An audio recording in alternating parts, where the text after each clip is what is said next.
On n'accompagne pas un chiffre, on n'accompagne pas un code barre, on accompagne un prénom, un nom, une famille, une histoire, un vécu.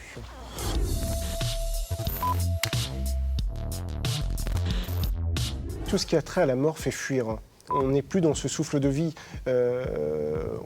On est vraiment dans un rapport où on touche l'affect, on touche aussi le porte-monnaie, nous accompagnons la famille et en plus nous le facturons. Donc ça, forcément, les gens ne connaissent pas notre métier, ne veulent pas le connaître. On nous confie un défunt. Ce n'est pas mon défunt, ce n'est pas ma propriété. Je ne le connais pas, on me donne de découvrir quelqu'un. Mais cette famille, pour moi, elle est actrice de ce qui va se vivre. Et dans un premier temps, les gens ont besoin d'une projection dans le temps, le jour et l'heure. Et à partir de ce moment-là, vous les sentez se détendre et on peut vraiment rentrer dans, excusez-moi du peu, mais dans le vif du sujet, où là, les gens vont davantage se libérer sur qui est celui que l'on accompagne. Ils vont se livrer, ils vont livrer une part d'intime. Et tout cela va se dérouler sur 2, 3, 4 jours, entre le moment où effectivement il y a eu le décès et le jour à proprement parler des obsèques. Je suis un lien, je suis un lion, je construis la cérémonie, je sers de passerelle avec les différentes interventions. J'y réfléchis, comment je vais articuler la cérémonie, comment je vais la débuter, comment je vais la conclure. Et pour moi, je ne l'écris pas. Ça doit se vivre aussi dans l'instant. Quand j'ai débuté dans la profession, on m'avait dit « tu verras, tu feras un vilain rêve, tu feras un cauchemar ». Nous sommes tous passés par là.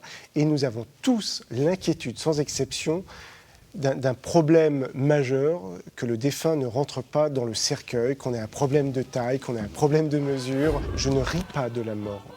Je ris de la vie et pour moi, je ne suis pas là pour rajouter de la douleur aux familles. On part souvent en fou rire avec les familles, mais au même titre pendant une cérémonie, parce qu'il y aura un couac, parce qu'effectivement, pas de chance, ce jour-là, le cortège était en retard et on apprend après qu'effectivement, le défunt était toujours en retard. Donc c'était une curieuse coïncidence. Dans le cadre de cette période, notamment de confinement et d'après-confinement, il y a surtout l'injustice. Les familles ont été dépossédées. Bien sûr, on va vous proposer des cérémonies après, des temps, mais vous n'avez plus le corps, vous n'avez plus le visuel. Les gens sont en manque. Déjà, en temps normal, vivre le deuil n'est pas quelque chose de facile, parce que le deuil, c'est quoi? C'est apprendre à vivre sans.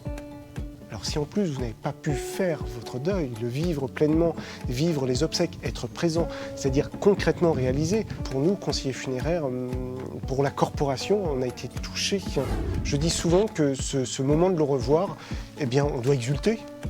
En fait, on vient juste dire au revoir à la vie, et cette vie, elle doit, c'est pas un couronnement, mais elle a cette importance.